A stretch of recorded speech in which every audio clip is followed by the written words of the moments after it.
आज तक रेडियो सुनता है सारा जहां।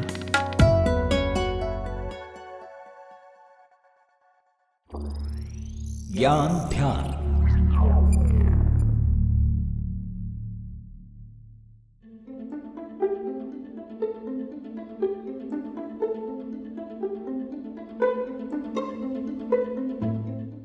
एक से भले दो, दो से भले तीन। कहने को तो बस ये एक मुहावरा है, लेकिन भारत में अब इस मुहावरे को नए लेबर लॉज के जरिए सिद्ध किया जा रहा है।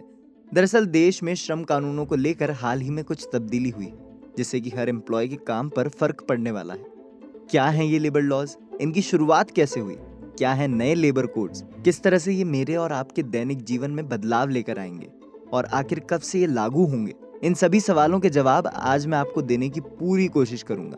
मेरा नाम है आर्यमन गौतम और आप सुन रहे हैं ज्ञान ध्यान।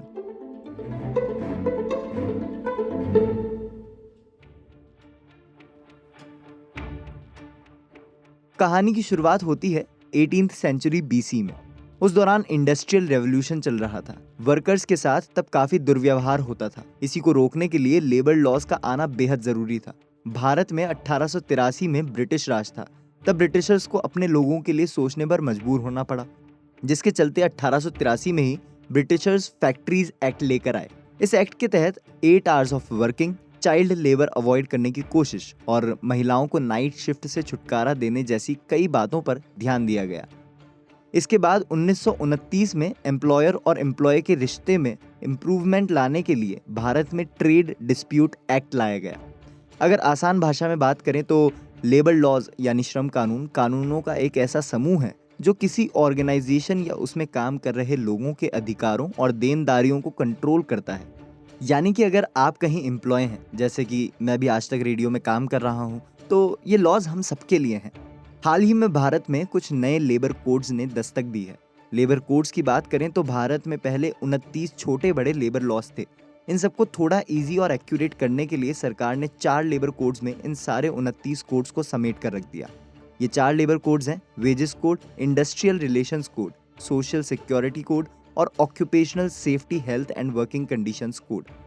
क्या है ये लेबर कोड्स और कैसे ये मेरे और आपके जीवन को बहुत इफेक्ट करने वाले हैं? इन्हीं सवालों का जवाब देते हुए इकोनॉमिस्ट शरद कोहली बताते हैं, जो वर्किंग आवर्स है, जो कि इस समय भी 48 घंटे हफ्ते में, खासकर निजी क्षेत्र में 48 घंटे हफ्ते में काम करना होता है, तो वो 48 घंटे 5 या 6 दिन होते हैं हफ्ते में। तो 5 डे वीक होता है, 6 डे वीक होता है। तो इन 48 घंटों में अब ये फ्लेक्सिबिलिटी कर दी गई है कि अगर कोई एम्प्लॉयर चाहे तो वो अब हफ्ते में 4 दिन 4 डे वीक रख। दूसरा बड़ा बदलाव इसमें ये किया गया है कि जो आपकी सैलरी की ब्रेकअप होती है, एम्प्लॉय की जो टेक होम सैलरी होती है, उसमें अब इस लेबर कोड के अंतर्गत ये प्रावधान किया गया है कि आपकी जो बेसिक पे होगी, फिर बेसिक पे वो होती है जिसके ऊपर आपका प्रोविडेंट फंड करता है या ग्रेचुटी जिसके आधार पर आपको मिलती है। तो अब ये बेसिक पे को 50% कम से कम कर दिया गया है। वो सैलरी थोड़ी सी कम हो सकती है। उसके कम होने की वजह यह है कि जो प्रोविडेंट फंड करता है वो बेसिक पे करता है।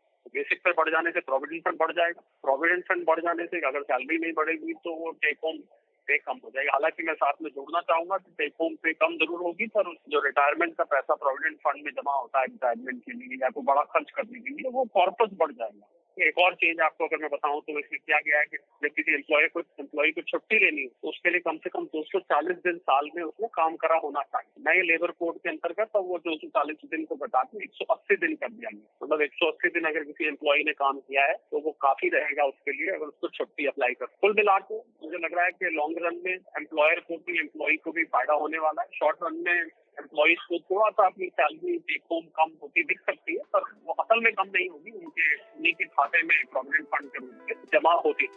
अब शायद फैमिली को टाइम देने के लिए आपके पास टाइम हो सकता है। रिटायरमेंट के बाद आपके अकाउंट में इनफ धनराशि भी हो सकती है, लेकिन काम आपको उतना ही करना पड़ेगा। नए लेबर कोड्स को लाने के पीछे की वजह को जाने तो ये कोड्स कोविड-19 पैंडेमिक के मद्देनजर लाए गए। रिपोर्ट्स की माने तो हर 3 में से 2 वर्कर्स ने पैंडेमिक के दौरान अपनी जॉब गंवाई है।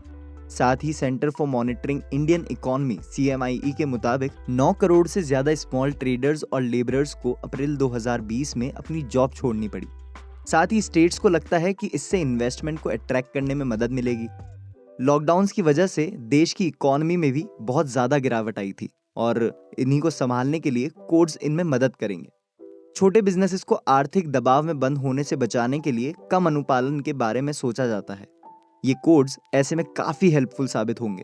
साथ ही सुर्खियों में है कि चीन के कई बिजनेसेस शिफ्ट होकर भारत में अपनी पकड़ मजबूत करना चाहते हैं। ऐसे बिजनेसेस के लिए ये लेबर कोड्स एक इम्पॉर्टेंट रोल प्ले करेंगे।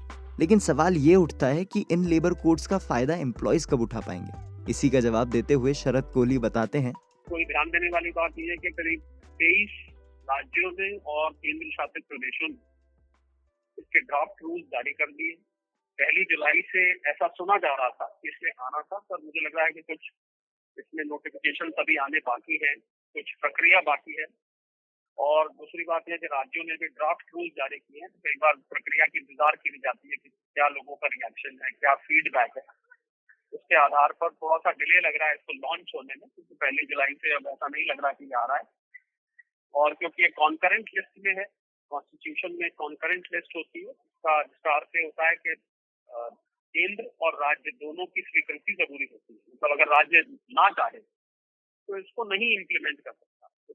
बहरहाल 23 राज्यों ने इसको ड्राफ्ट रूल्स इसके नोटिफाई किए हैं और उम्मीद है जब प्रक्रिया आएंगी और प्रोसीजर पूरा किया जाएगा तो ये नया लेबर कोड आ जाएगा। उसके आने के बाद मुझे लग रहा है एम्प्लॉयर रिलेशनशिप बहुत डिस्क्रीट हो जाएगी, बहुत डिफाइंड हो जाएगी और कानूनी तौर पर उसको एक कवच मिल जाएगा, क्योंकि अभी 29 लॉज जो पहले थे वो काफी बिखराव था, उनमें बहुत ज्यादा विस्तृत थे, कॉम्प्लिकेटेड थे। उसको लेके बहुत सारे कोर्ट में केसेस जाते थे एम्प्लॉयर एम्प्लॉय के बीच में। इसके आने से रिलेशनशिप जो है बहुत डिस्क्रीट हो जाएगी, बहुत डिफाइंड हो जाएगी।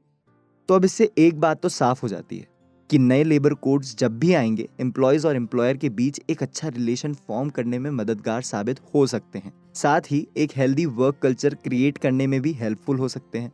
लेकिन बात वही है कि हर नई शुरुआत को अमल में लाने के लिए टाइम लगता है।